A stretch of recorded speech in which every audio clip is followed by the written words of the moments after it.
दिल्ली से बड़ी खबर इस वक्त की आपको बता रहे हैं। जिस घड़ी का, जिस पल का, जिस लम्हे का इंतजार था, आखिरकार वो घड़ियां खत्म हुई और बीजेपी के राष्ट्रीय अध्यक्ष नितिन नबीन बने हैं, जो कि अब तक बतौर कार्यकारी अध्यक्ष के तौर पर अपनी जिम्मेदारी निभा रहे थे और आखिरकार अब इसी नाम पर मुहर भी लग चुकी है। नितिन नबीन के नाम का ऐलान हुआ।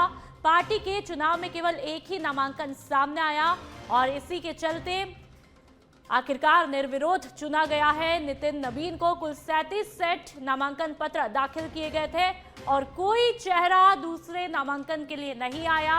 और लगातार हमने आपको सच बेधड़क पर यह बताया भी, ये कयास जो कि हम लगातार लगा रहे थे कि नितिन नबीन निर्विरोध चुने जाएंगे, चारों तरफ यही चर्चा थी। नामांकन के लिए कोई दूसरा चेहरा भी नहीं और बीजेपी की रीति नीति और अब तक के पैटर्न को यदि हम समझें तो ज्यादातर यही पैटर्न फॉलो होता हुआ आया है कि जो कार्यकारी अध्यक्ष रहेगा वही आखिरकार बीजेपी का राष्ट्रीय अध्यक्ष भी बनेगा।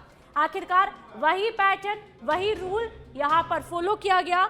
लेकिन एक युवा चेहरा जिनकी आयु तकरीबन 45 साल की है, बिहार की राजनीति से इनका गहरा जुड़ाव रहा, तकरीबन वहां पर 5 बार विधायक रहे, 1 बार मंत्री भी रहे और ऐसे में नितिन नबीन जिनके चेहरे पर बीजेपी ने भरोसा जताया है, लेकिन इनाम के साथ साथ अग्नि परीक्षा भी अब शुरू हो जाएगी क्योंकि कुछ राज्यों में इस साल चुनाव भी है और ऐसे में नितिन नबीन के सामने बड़ी बड़ी चुनौतियां रहने वाली है कि आखिरकार वो अपनी रणनीति के तहत, अपनी जिम्मेदारी के तहत किस तरह से तमाम आने वाली चुनौतियों को निपटाएंगे। और ऐसे में ज्यादा जानकारी के लिए दिल्ली से सीधा संवाददाता राजीव तिवारी हमारे साथ में फोन लाइन पर जुड़ चुके हैं। राजीव, सुबह से आपसे बात हो रही थी लगातार कि नितिन नबीन जो है निर्विरोध चुने जा सकते हैं, बस ऑफिशियल अनाउंसमेंट का ही इंतजार था, वो अनाउंसमेंट भी हो चुकी है, क्या कुछ कहेंगे?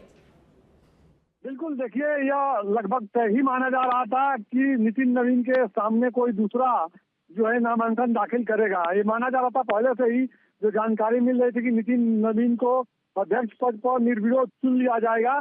बिल्कुल वैसा ही हुआ। 2 बजे से 4 बजे का समय निर्धारित किया गया था नामांकन प्रक्रिया के लिए। उस दौरान सिर्फ नितिन नबीन ही जो है अपना नामांकन दाखिल किए राष्ट्रीय अध्यक्ष पद के लिए। उसके बाद स्क्रूटनी हुई, उसके बाद प्रेस वार्ता करके इस बार की जानकारी दी गई है।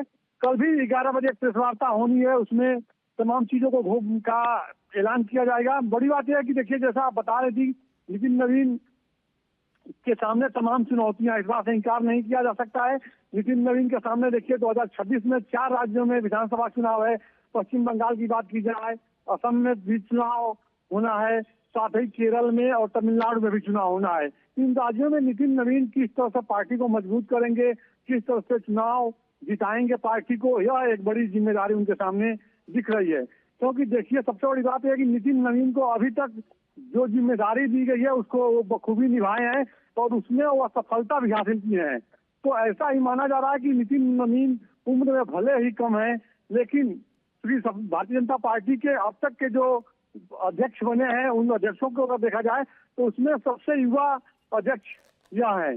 तो नितिन नबीन आने वाले समय में संगठनात्मक रूप से कैसे पार्टी को मजबूत करते हैं और कैसे तमाम जो चुनौतियां जिनको लेकर जिक्र की जा रही है उसको फेस करते हैं, यह सब देखना महत्वपूर्ण होगा। जी ठीक है राजीव, बहुत बहुत शुक्रिया तमाम जानकारी के लिए। तो लगातार हमने आपको बताया कि नितिन नबीन निर्विरोध चुने जा सकते हैं और ठीक वैसी ही तस्वीरें देखने को मिली।